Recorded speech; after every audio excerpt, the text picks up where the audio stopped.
theories, and I don't believe any of them, but you're allowed to believe what you want, but that's not what's at hand here. Okay, now another thing, just to make you aware, again, of just how much they're programming your mind. To you, it looks like a man that said that's not the issue at hand here. You need to start learning their language. Their language is dual meaning, which goes hand in hand with neuro-linguistic programming. The issue at hand here, what he's doing is directing the professor to look at his hand. Now, why would he have the professor look at his hand? Well, if you look at his hand right now, you see it as what you've been told is the OK sign, right? Well, let's show you what it really means.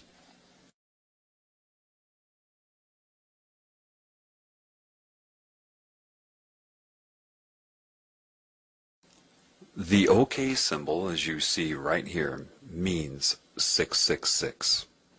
For some reason, 666 has some sort of control over the mind. Now, it could have something to do with the beast computers many of you have read about.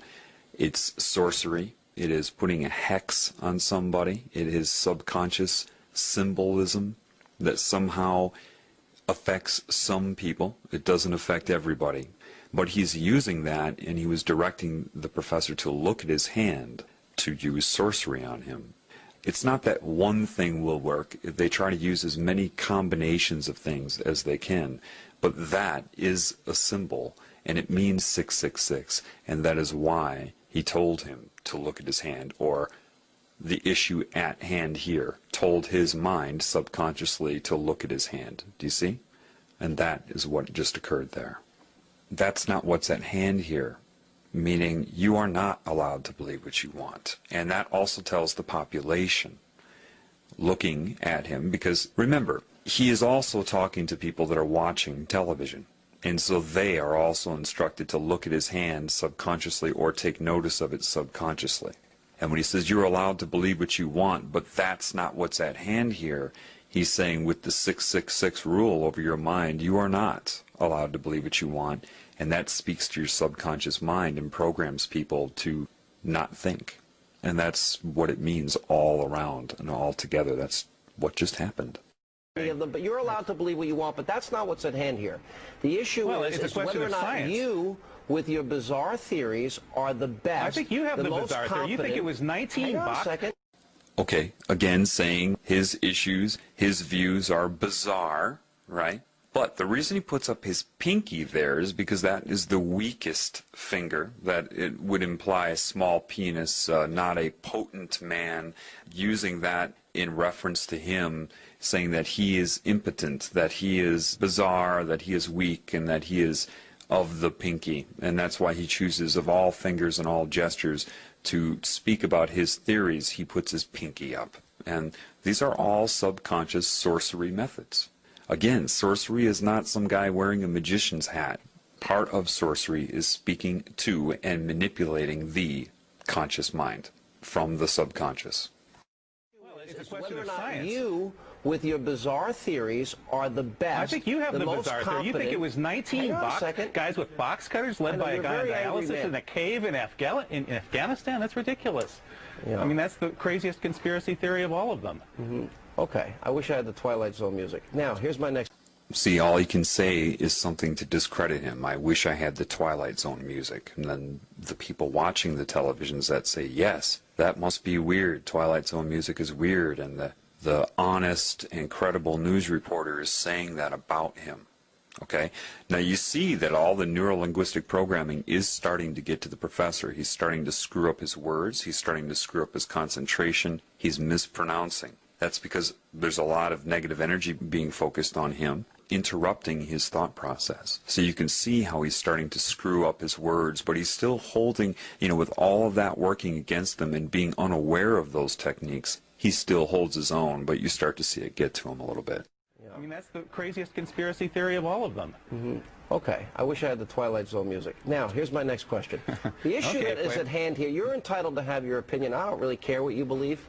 But if we're talking about a captive group of students in a class... Again, making a bored face as if he's nothing. He's the pinky. He's lower than low. I really don't care what you believe. But if we're talking... About a captive group of students. Okay, first he said that they implied that he wants his students to regurgitate. Now he's holding them captive, which goes hand in hand with what? Terrorism, hostages. He's subconsciously painting this professor to be what? A terrorist. So not only have they discredited him, but people are already getting in their minds that with this neuro-linguistic programming, now you understand what neuro-linguistic programming is. Neural, brain, linguistic, speech, programming the brain with speech via the subconscious. Dual meaning. I don't really care what you believe, but if we're talking about a captive group of students in a classroom, the question we've got to captive. Hang on a second. Well, they're sitting in your classroom, and you have a position of authority. I'm wondering, the question is whether or not you're the most competent to teach them. And most people think you're a nut. Now, this one should be obvious. Isn't he a person that's in a position of authority? And isn't he about as incompetent as you can get as far as love and honesty and caring about other life forms? Yet he turns it around because people believe what they hear and what they read. So if he says it first, and that's a big part of this, is trying to say things first before somebody else can say something, then it seems like they will always be on the defensive. And that's the whole point, is to keep the professor on the defensive. All right?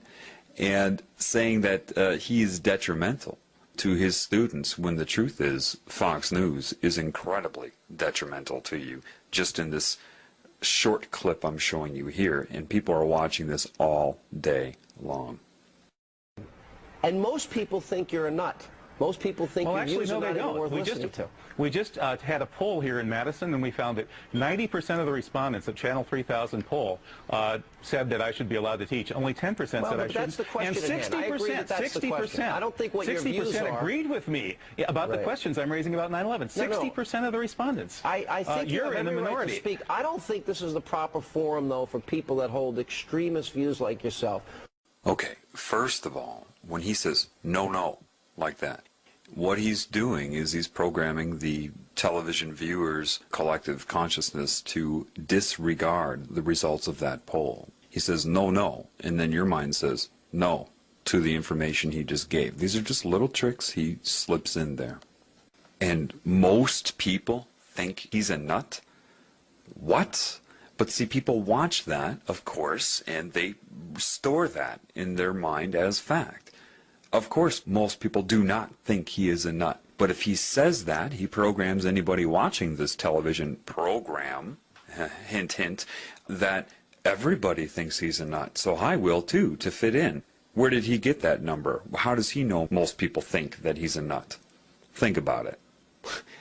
They don't. He just says it, and then the professor has to respond to that. He's totally disrupting the whole interview. So it appears to people, because time is moving by, that there's actually an interview going on here. But it's not. It's only about disrupting and discrediting and programming your opinion.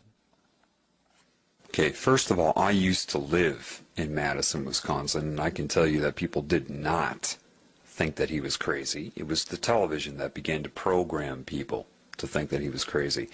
Again, now, extremist views like yourself. Now, they already set the stage in your mind, or the viewer's mind, before he brought that up in the beginning, when that first reporter took his hands and whipped him over to the left side of his shoulder to subconsciously say that he's an extreme leftist. He's on the extreme left. So now they're reinforcing that, telling you to believe that he is extremist, that these are extreme things. Well, Fox is 666. Look, I mean, just look what they're doing. Look what I'm pointing out to you. Once you start to understand the dual meaning of neuro-linguistic programming, things become crystal clear to you. About the questions I'm raising about 9/11, 60% of the respondents. I think you're in the minority. Right to speak. I don't think this is the proper forum, though, for people that hold extremist views like yourself. Reasonable you guys are extremists. Reasonable people. Now notice what he did there. He took his hands and he gestured them towards himself and said reasonable people while pointing to himself. Therefore, your subconscious and your conscious mind is shaped to see Sean Hannity as the reasonable person. They're always using gestures against you in coordination with dual meaning in things they say and direct meaning. So again, reasonable people, all he has to do is point to himself, and that's a subtle, nonverbal gesture to make you associate being reasonable with Sean Hannity's point of view. He's programming your mind. So now after you have associated being reasonable with Sean Hannity, and when he says people think, he points out or opens his hand, so you are to think. See, reasonable people, he points to himself and then opens it up to you, think, you shouldn't be allowed to teach this class. We can do a better job. People will be programmed by that. Reasonable no, you guys are extremists. Fox News is the biggest bunch of extremists on the planet. But reasonable people see you as an extremist, and I don't think you're the most appropriate guy to teach that class. My guess I don't think you're the most appropriate guy to be on the airwaves spewing your venom. And the professor got it right. You can see the look on his face. He says, spewing your venom. That's exactly what he's doing. The problem is that you can't get all of this out in an interview. For example, say I was on an interview like this. They would be doing all the same things to me. All I would be doing is calling attention to everything he's doing, and then he would sit there and argue with me. Nothing would ever get discussed. This is how they take advantage of people. Look how long it's taken me. Do you know this clip is only like 2 minutes long, normally? But just to describe 2 very short minutes of media to you, look how long this is taking. That's the problem. That's why I haven't done it before, because I can sit here and explain it to you, but you need to open up your eyes so you can see it for yourself, because it all happens way too quickly. If you try to explain something that happens in a 3-second period, if you're not educated on that, if you're not aware of it, it will go by way too fast before you can bring somebody up to speed to understand what's going on. This is why I had to break it down for you, but I still can't do this with everything I see, because this is everywhere. This is common. This is always going on. And it just, you need to educate yourself, but you need to become aware. Again, dual meaning, neuro-linguistic programming, gesturing, association of concepts and beliefs to link them, anchor them in your mind, to misdirect your perception, your beliefs, and your ability to perceive reality in general. Class, my guess I don't think you're the most appropriate guy to be on the airwaves spewing your venom throughout this country. I think you guys should be taken off the airwaves because you are the guys who are... We don't want to silence anybody. You teachable do Hannity and Combs. Thank you, Professor. Coming up, we'll have a... We don't want to silence anybody. That's exactly what they have just done. Though you heard a lot of speaking going on, nothing was able to get out into the open. They completely took control of this poor man. And he's brave, okay, to get out there, lose his job, and to speak the truth.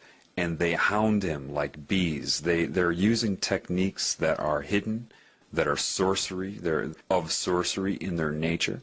They're hypnotic. They're using negative energy, manipulative techniques, childish argument techniques. And so you've seen a lot of talking, but nothing got out into the open. And you see how nervous they made him. Why? Because he had to keep dealing with their techniques, and he couldn't express the truth. And this is how anybody who tries to get on the media to speak the truth is manipulated, and that's why most don't even bother. They don't bother because they would just get into an argument. I mean, what's the point? The expert that I've seen at this is Stephen Colbert.